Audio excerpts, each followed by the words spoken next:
My invalid rest time at Styles had turned into an excitingly anxiety-inducing one. My friend, Hercule Poirot, the esteemed Belgian detective, had joined me to assist in the investigation of the death of my longtime friend, Emily Inglethorp. Her death was agreed by most to be suspicious, and there was to be an inquest this very day. The family seemed to be in agreement that the most likely culprit was Emily's own husband, the obsequious Alfred Inglethorp, although her younger stepson Lawrence now insisted that the whole thing was a hullabaloo over a simple case of natural heart seizure. Poirot, for his part, certainly seemed to expect foul play, and had been leading me a merry dance through the investigation, uncovering multiple wills, a newly planted bed of begonias, and an open dispatch case, the latter of which had greatly perturbed my dapper friend, who had proceeded to throw what could only be described as a tantrum. As we headed from Styles to return to Poirot's cottage in the village, however, I noted that my friend's eyes were again glowing a bright emerald cat green, a sure sign he was excited about something.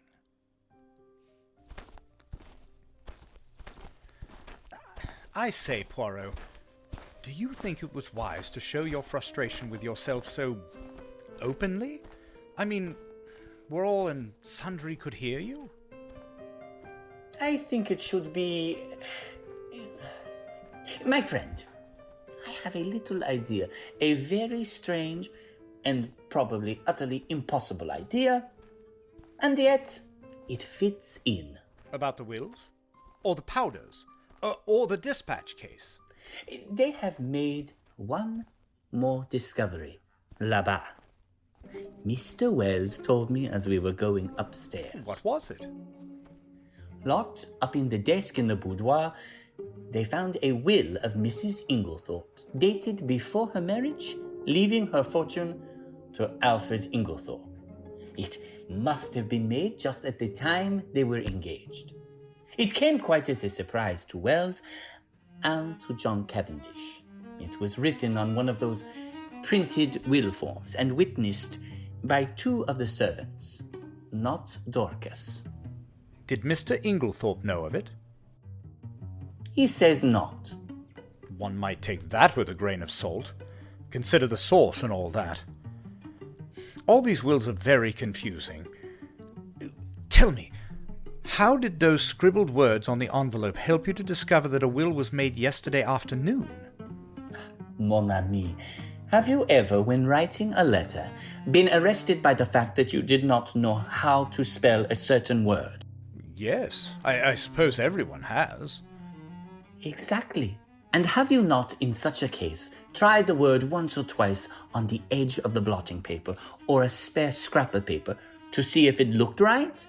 Well, that is what Mrs. Inglethorpe did. You will notice that the word possessed is spelled first with one S and subsequently with two, correctly. To make sure, she had to further try it in a sentence. Thus, I am possessed. Now, what did that tell me? It told me that Mrs. Inglethorpe had been writing the word possess that afternoon, and having the fragment of paper found in the grate fresh in my mind, the possibility of a will, a document almost certain to contain that word, occurred to me at once. This possibility was confirmed by a further circumstance. In the general confusion, the boudoir had not been swept that morning, and near the desk were several traces of brown mold and earth. The weather had been perfectly fine for some days, and no ordinary boots would have left such a heavy deposit. I strolled to the window and saw at once that the begonia beds had been newly planted. The mold in the beds was exactly similar to that on the floor of the boudoir. And also I learned from you that they had been planted yesterday afternoon. I was now sure that one or possibly both of the gardeners, for there were two sets of footprints in the bed, had entered the boudoir. For if Mrs. Inglethorpe had merely wished to speak to them, she would in all probability have stood at the window, and they would not have come into the room at all. I was now quite convinced that she had made a fresh will and had called the two gardeners in to witness her signature. Events proved that I was right in my supposition. That was very ingenious. I must confess that the conclusions I drew from those few scribbled words were quite erroneous. Oh, you gave too much rein to your imagination. Imagination is a good servant and a bad master. The simplest explanation is always most likely. Another point. How did you know that the key of the dispatch case had been lost? Oh, merely a guess that turns out to be correct. You observed that it had a piece of twisted wire through the handle. That suggested to me at once that it had possibly been wrenched off a flimsy keyring. Now, if it had been lost and recovered, Mrs. Inglethorpe would at once have replaced it on her bunch. But on her bunch, I found what was obviously the duplicate key, very new and bright, which led me to the hypothesis that somebody else had inserted the original key in the lock of the dispatch case. Yes. Alfred Inglethorpe, without doubt. You are very sure of his guilt? Well, naturally. Every fresh circumstance seems to establish it more clearly. On this we disagree. There are several points in his favor. Oh, come now. I can see only one. And that is? That he was not in the house last night. Bad shot, as you English say. You have chosen the one point that, to my mind, tells against him. How is that? Because if Mr. Inglethorpe knew that his wife would be poisoned last night, he would certainly have arranged to be away from the house. His excuse was an obviously trumped-up one. That leaves us two possibilities. Either he knew what was going to happen, or he had a reason of his own for his absence. And that reason? Oh, how should I know? It's credible without doubt. This Mr. Inglethorpe, I should say, is somewhat of a scoundrel. But that does not of necessity make him a murderer. I shook my head unconvinced. We do not agree, eh? Well, let us leave it. Time will show which of us is right. Now, let us turn to other aspects of the case. What do you make of the fact that all the doors of the bedroom were bolted on the inside? Well, one must look at it logically. Indeed. The little grey cells must be employed with method and order. I should put it this way. The doors were bolted. Our own eyes told us that. Yet the presence of the candle grease on the floor and the destruction of the will proved that during the night someone entered the room. You agree so far? Perfectly. Put with admirable clearness. Proceed. Well, as the person who entered did not do so by the window, nor by miraculous means, it follows that the door must have been opened from inside by Mrs. Inglethorpe herself. That strengthens the conviction that the person in question was her husband. She would naturally open the door for her own husband. On that point, we disagree. Why should she? She had bolted the door leading into his room, a most unusual proceeding on her part. She had had a most violent quarrel with him that very afternoon. No, he was the last person she would admit. But you agree with me that the door must have been opened by Mrs. Inglethorpe herself? There is another possibility. She may have forgotten to bolt the door into the passage when she went to bed, and have got up later, towards morning, and bolted it then. Poirot, is that seriously your opinion? No, I do not say it is so, but it might be. Now, to turn to another feature. What do you make of the scrap of conversation you overheard between Mrs. Cavendish and her mother-in-law? The one that you overheard on your way to the tennis with the young Mademoiselle Cynthia? I'd forgotten that. That is as enigmatical as ever. It seems incredible that a woman like Mrs. Cavendish, proud and reticent to the last degree, should interfere so violently in what was certainly not her affair. Precisely. It was an astonishing thing for a woman of her breeding to do. It is certainly curious. Still, it is unimportant and need not be taken into account.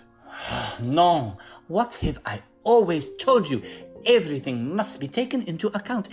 If the fact will not fit the theory, let the theory go.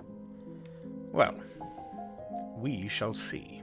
Yes, we shall see.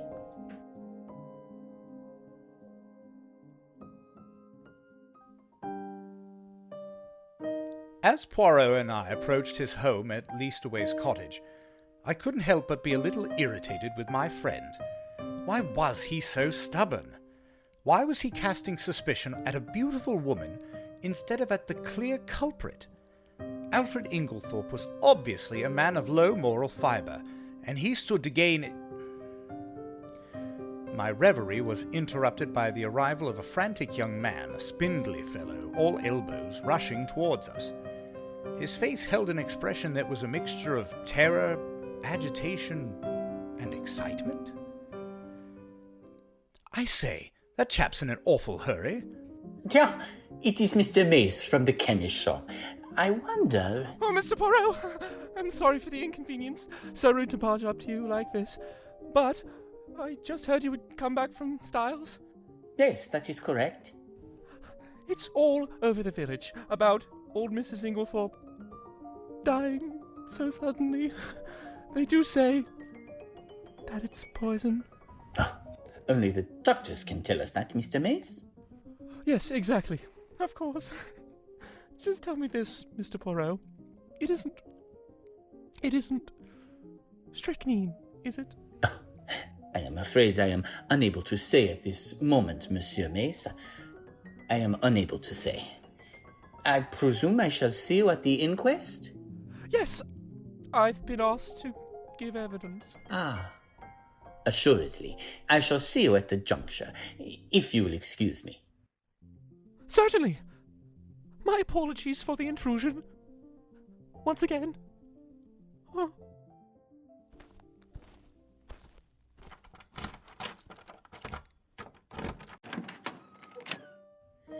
Hastings, enter if you please. Poirot, what was that about? Do you reckon he had... No, not now, mon ami. I have need of reflection. My mind is in some disorder, which is not well. We entered his small cottage. For about 10 minutes he sat in dead silence, perfectly still, except for several expressive motions of his eyebrows, and all the time his eyes grew steadily greener. At last he heaved a deep sigh. It is well. The bad moment has passed. Now all is arranged and classified. One must never permit confusion. The case is not clear yet, no, for it is of the most complicated. It puzzles me, Hercule Poirot. There are two facts of significance. And what are they? The first is the state of the weather yesterday.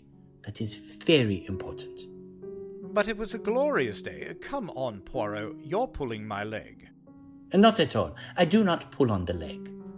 The thermometer registered 80 degrees in the shade. Do not forget that, my friend. It is the key to the whole riddle. And the second point? The important fact that Monsieur Inglethorp wears very peculiar clothes, has a black beard, and uses glasses. Poirot, I cannot believe you are serious. I am absolutely serious, my friend. But this is childish. On the contrary, it is very momentous. And, supposing the coroner's jury returns a verdict of willful murder against Alfred Inglethorp, what becomes of your theories then? They would not be shaken because 12 stupid men had happened to make a mistake, but that will not occur. For one thing, a country jury is not anxious to take responsibility upon itself, and Mr. Inglethorp stands practically in the position of local squire. Also, I should not allow it. You would not allow it? No! Oh, yes, mon ami, I would do what I say. In all this, you see, I think of that poor Mrs. Inglethorp who is dead. She was not extravagantly loved, no, but she was very good to us Belgians. I owe her a debt. But let me tell you this, Hastings. She would never forgive me if I let Alfred Inglethorp, her husband, be arrested now, when a word from me could save him. in the interval before the inquest, Poirot was unfailing in his activity. Twice he was closeted with Mr. Wells. He also took long walks into the country. I rather resented his not taking me into his confidence, the more so as I could not in the least guess what he was driving at. He did seem obsessed that Dorcas must have heard voices at 4:30, and not 4 on as she had believed. But the staunch Dorcas remained unshakably firm in her assertion. It occurred to me that Poirot might have been making inquiries at Rake's farm, so finding him out when I called at Leastway's cottage on Wednesday evening, I walked over there by the fields, hoping to meet him. But there was no sign of him, and I hesitated to go right up to the farm itself. As I walked away, I met an aged rustic who leered at me cunningly.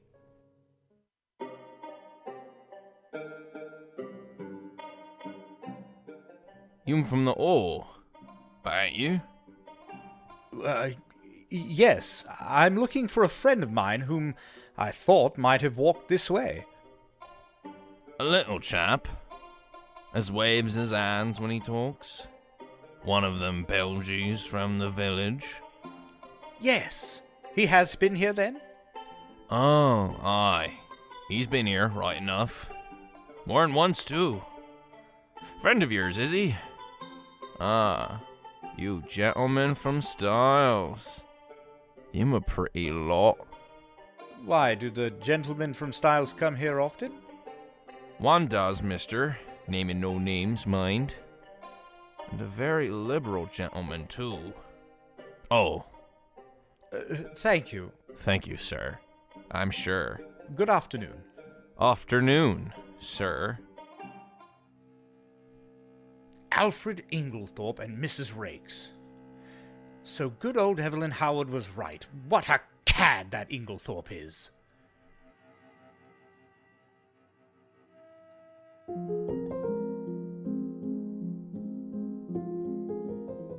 The inquest was held on Friday at the Stylites Arms in the village. Poirot and I sat together, not being required to give evidence. The preliminaries were gone through. The jury viewed the body, and John Cavendish gave evidence of identification. Further questioned, he described his awakening in the early hours of the morning and the circumstances of his mother's death. The medical evidence was taken next. There was a breathless hush, and every eye was fixed on the famous London specialist Dr. Bauerstein, who was known to be one of the greatest authorities of the day on the subject of toxicology. And, in conclusion, we have determined that the post-mortem proves that Miss Emily Inglethorpe met her death as a result of administration of not less than 3/4 of a grain of strychnine, but, in my opinion, probably closer to more than 1 grain in reality. Was it possible that she could have swallowed the poison by accident? I should consider it very unlikely. Strychnine is not used for domestic purposes, as some poisons are, and there are restrictions placed on its sale. Does anything in your examination lead you to determine how the poison was administered? No. You arrived at Styles before Dr. Wilkins, I believe? That is so. The motor met me just outside the large gates as I happened by, and I hurried there as fast as I could. Will you relate to us exactly what happened next? I entered Mrs. Inglethorpe's room. She was, at that moment, in a typical tectonic convulsion. She turned towards me and gasped out, "Alfred! Alfred!" Could the strychnine have been administered in Mrs. Inglethorpe's after-dinner coffee, which was taken to her by her husband? Possibly, but strychnine is a fairly rapid drug in its action. The symptoms appear from 1 to 2 hours after it has been swallowed.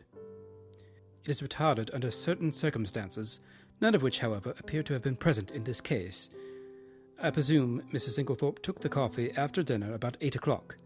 whereas the symptoms did not manifest themselves until the early hours of the morning, which, on the face of it, points to the drug having been taken much later in the evening. Mrs. Inglethorpe was in the habit of drinking a cup of cocoa in the middle of the night. Could the strychnine have been administered in that? No. I myself took a sample of the cocoa remaining in the saucepan and had it analysed. There was no strychnine present. Voilà the cocoa, mon ami. How did you know? Écoutez. I should say that I would have been considerably surprised at any other result. Why is that? Simply because strychnine has an unusually bitter taste. It can be detected in a solution of 1 in 70,000 and can only be disguised by some strongly flavoured substance. Cocoa would be quite powerless to mask it. Would this also eliminate the poison being placed in coffee? No. Coffee has a bitter taste of its own, which would probably cover the taste of strychnine. Then you consider it more likely that the drug was administered in the coffee, but that for some unknown reason its action was delayed. Yes, but the cup being completely smashed, there's no possibility of analysing its contents. And you would not consider the notion that the deceased could have administered this dose to herself willingly? I would almost entirely rule out the possibility of suicide. The deceased was a picture of health, aside from her weak heart. Thank you, Doctor. Most informative. We will next call Lawrence Cavendish. Lawrence gave evidence that was, for the most part, a reiteration of his brother's testimony.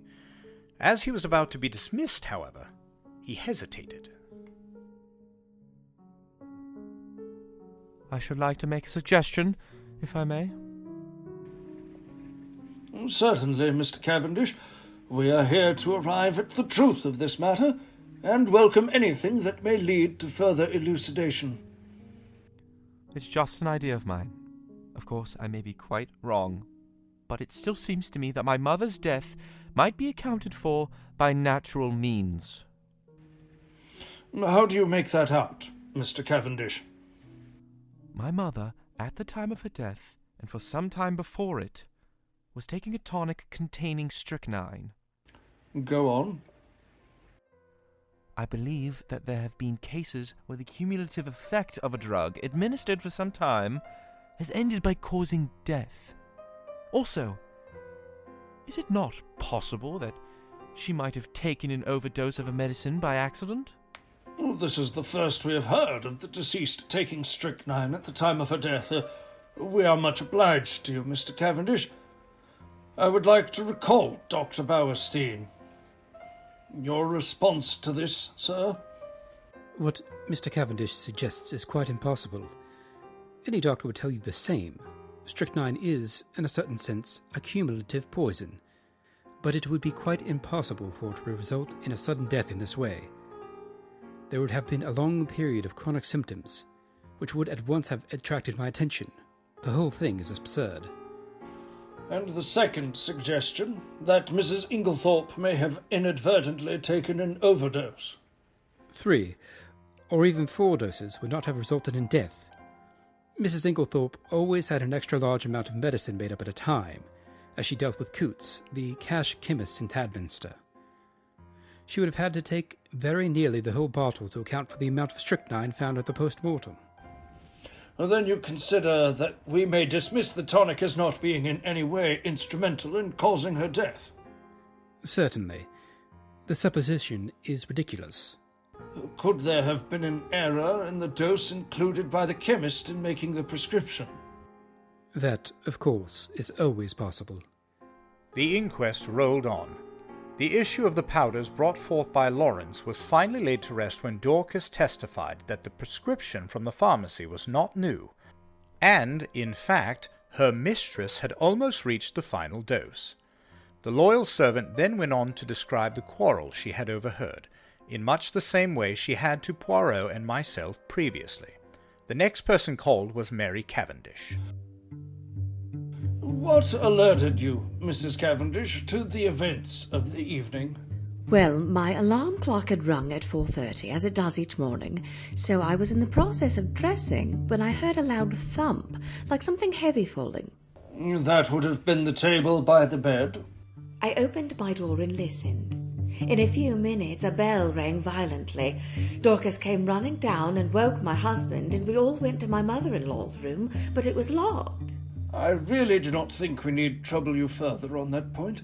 We know all that can be known of the subsequent happenings, but I should be obliged if you would tell us all that you overheard of the quarrel the day before. Quarrel? Yes, I understand that you were sitting reading on the bench just outside the long window of the boudoir. That is so, is it not? Yes, that is so. And the boudoir window was open, was it not? Yes.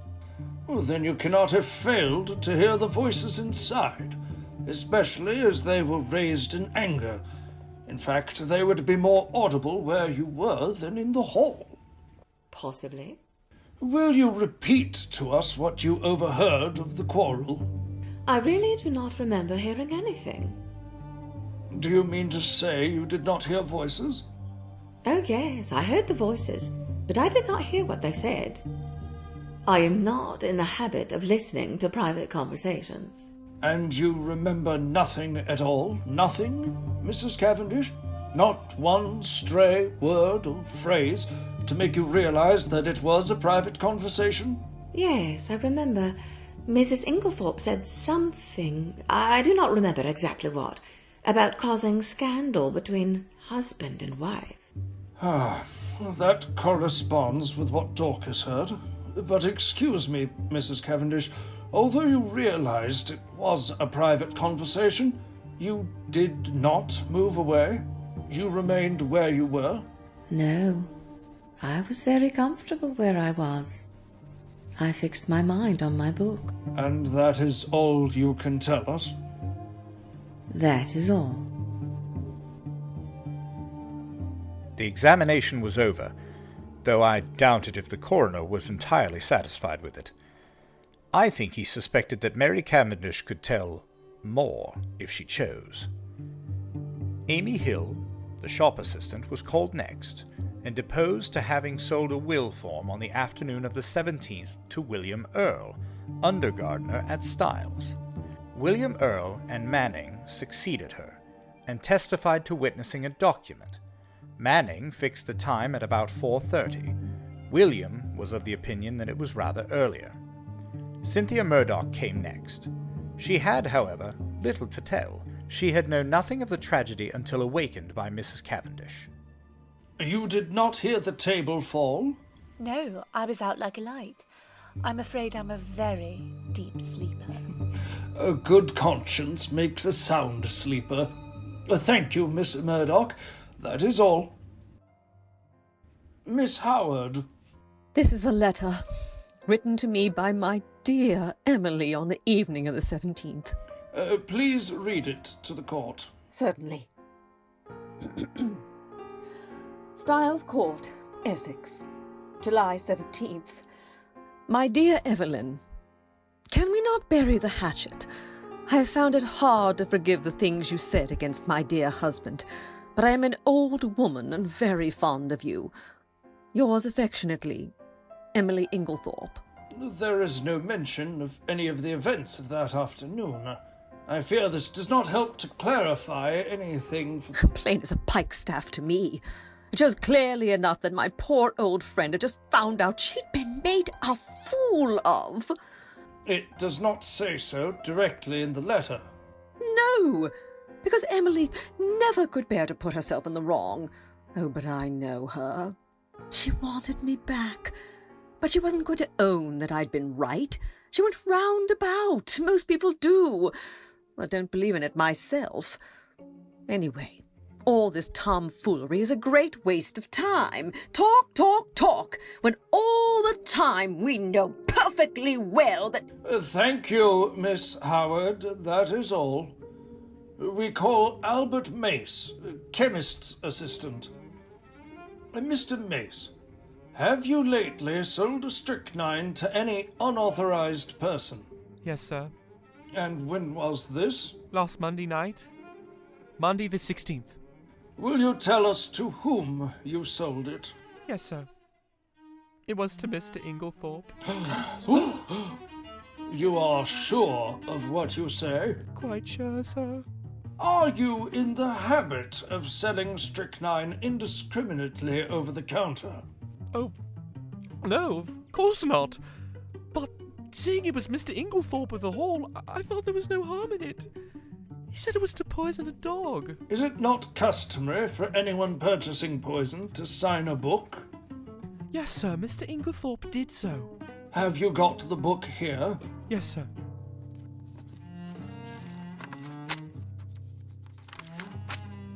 Noted.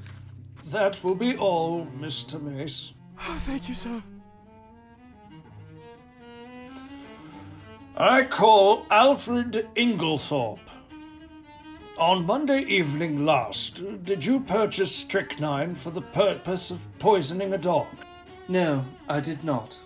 There is no dog at Styles, except an outdoor sheepdog, which is in perfect health. You deny absolutely having purchased strychnine from Albert Mace on Monday last? I do. Do you also deny this? Is this not your signature in the registry book from the chemist shop? Certainly I do deny it.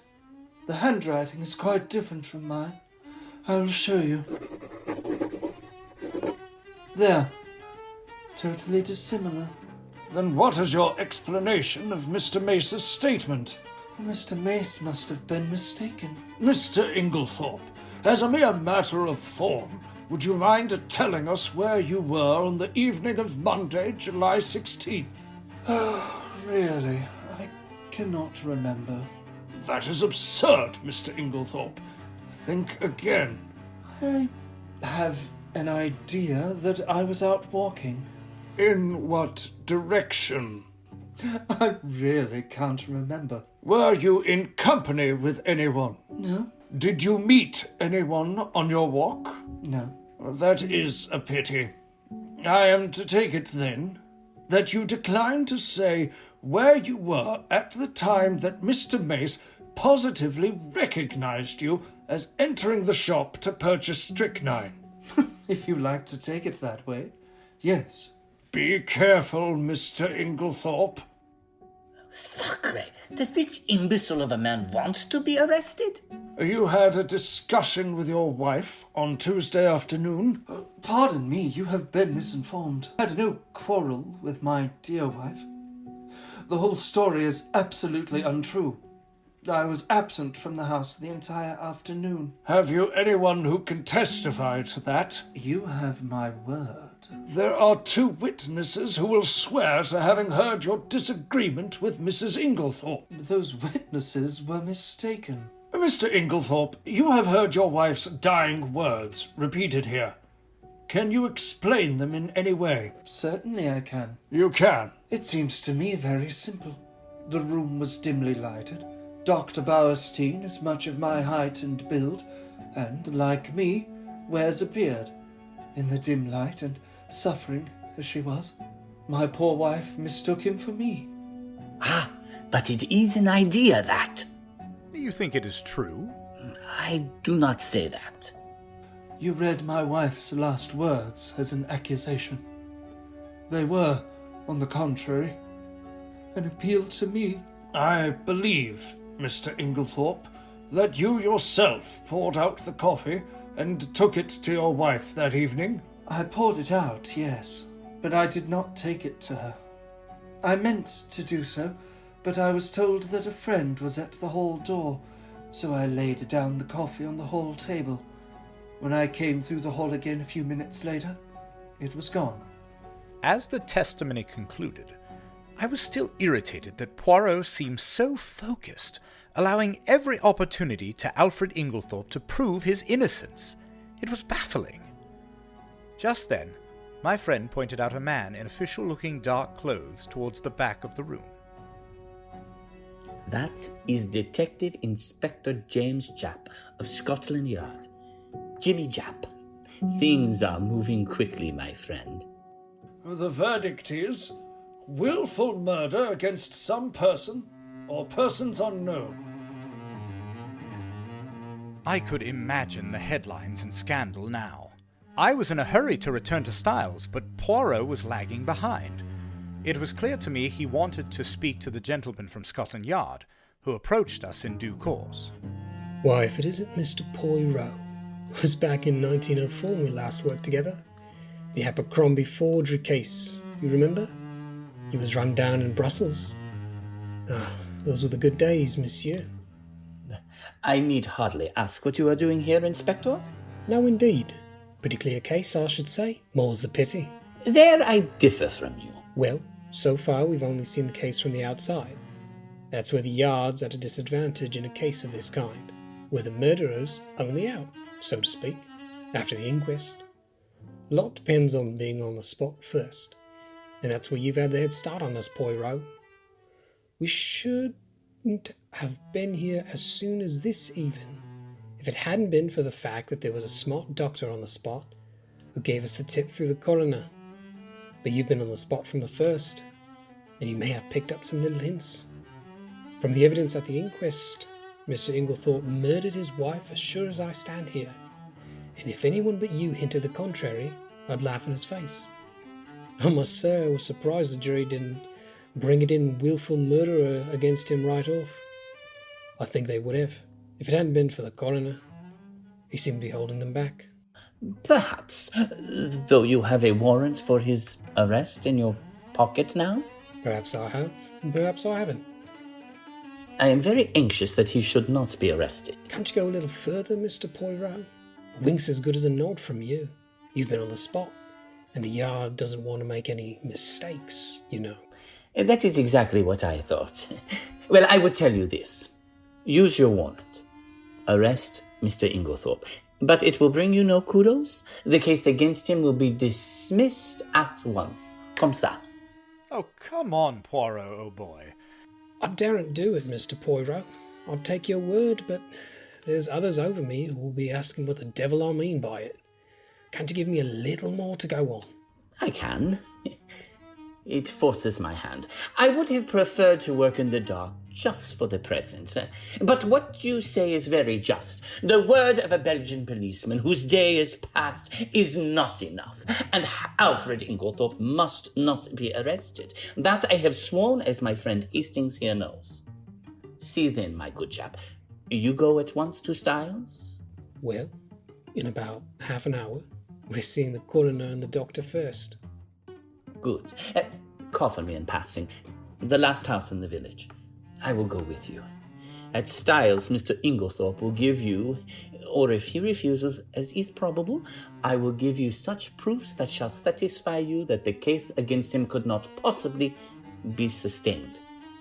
Is that a bargain? That's a bargain. And on behalf of the Yard, I'm much obliged to you.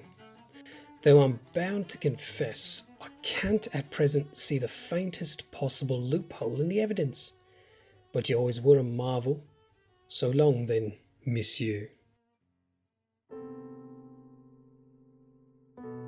After more discussion with Poirot on various theories involving the testimony of certain family members, whether men were clean-shaven and other miscellany that I will elaborate further upon at a later time, I found myself back at Styles.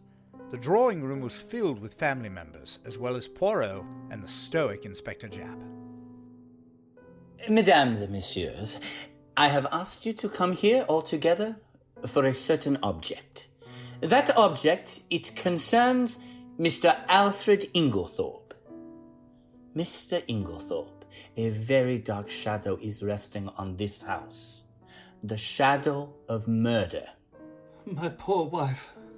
Poor Emily. It is terrible. Too right, bloody murderer. I do not think, monsieur, that you quite realize how terrible it may be for you. You are standing in very grave danger. Poirot, careful there. Do you understand now, monsieur? No. What do you mean? I mean that you are suspected of poisoning your wife. Good heavens! What a monstrous idea! I poison my dearest Emily? I do not think that you quite realize the unfavorable nature of your evidence at the inquest. Mr. Inglethorp, knowing what I have told you, do you still refuse to say where you were at 6 o'clock on Monday afternoon? Speak! Save yourself. You will not speak? No. I do not believe that anyone could be so monstrous as to accuse me of what you say. In that case, Mr. Inglethorp. Soit, then I must speak for you. You? How can you speak? You do not know. Mesdames et messieurs, I speak. Listen. I, Hercule Poirot, affirm that the man who entered the chemist's shop and purchased strychnine at 6 o'clock on Monday last was not Mr. Inglethorp. For at 6 o'clock on that day, Mr. Inglethorp was escorting Mrs. Raikes back to her home from a neighboring farm. I can produce no less than 5 witnesses to swear to having seen them together, either at 6 or just after. And as you may know, the Abbey Farm, Mrs. Raikes' home, is at least 2.5 miles distant from the village. There is absolutely no question as to the alibi. As the room broke into stunned turmoil, Inspector Jap put away his handcuffs reluctantly, and my friend sat in the center of it all, green eyes glowing. But if it wasn't Inglethorp, who killed Emily? Thank you for listening to Murder in Your Ear. We appreciate you. To receive access to specialized content and to continue to support our quality programming, we invite you to visit our brand new Patreon site at www.patreon.com/murderinyour-ear. That's www.patreon.com/murderinyour-ear. And, as always, find us on Facebook and Instagram at NRM Performance and Twitter at Murder Ear.